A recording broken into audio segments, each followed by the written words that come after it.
லைஃப்பில் யாரோ ஒருத்தரை பார்த்தா உங்களுக்கு பிடிக்காம இருக்கா? அவங்களோட ப்ரெசன்ஸ் உங்களோட எனர்ஜியை ட்ரெயின் ஆகுதா? இல்லை அவங்க வந்தாலே உங்களுக்கு கோவம் வருதா? உங்களுக்கு பிடிக்காத நபர்கிட்ட நீங்கள் தொடர்ந்துட்டே இருந்தீங்கன்னா தேவையில்லாத பிரச்சனைகள் தான் உங்களுக்கு வந்துட்டே இருக்கும். ஒரே ஒரு தீர்வு, விட்டு கொடுத்துட்டு போகிறது, இல்லை விட்டுட்டு போகிறது. ரெண்டே ஆப்ஷன் தான். இது தவிர வேறு ஆப்ஷனே கிடையாது. ஒன்று, ஓகே அவங்க கூட நம்ம அட்ஜஸ்ட் பண்ணி போகணும்னு சொல்லிட்டு விட்டு கொடுத்து போங்க.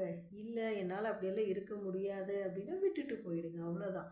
ஸோ இப்போது இதில் இன்னொரு விஷயம் எடுத்துட்டிங்கன்னா, ஒரு பவுண்ட்ரி வைக்கிறதுல தப்பே கிடையாது. அது செல்ஃபிஷும் கிடையாது. எல்லாத்தையும் லைஃப்பில் இம்ப்ரெஸ் பண்ணி தான் கொண்டு போக முடியுங்கிறது முடியவே முடியாது. So everything have a certain boundary. எல்லாத்துக்கிட்டேயும் ஒரு பவுண்ட்ரி லெவலை நீங்கள் மெயின்டைன் பண்ணிங்கனாலே யாருக்கிட்டேயுமே இந்த கான்ஃப்ளிக்ட்ஸுங்கிறது வரவே வராது.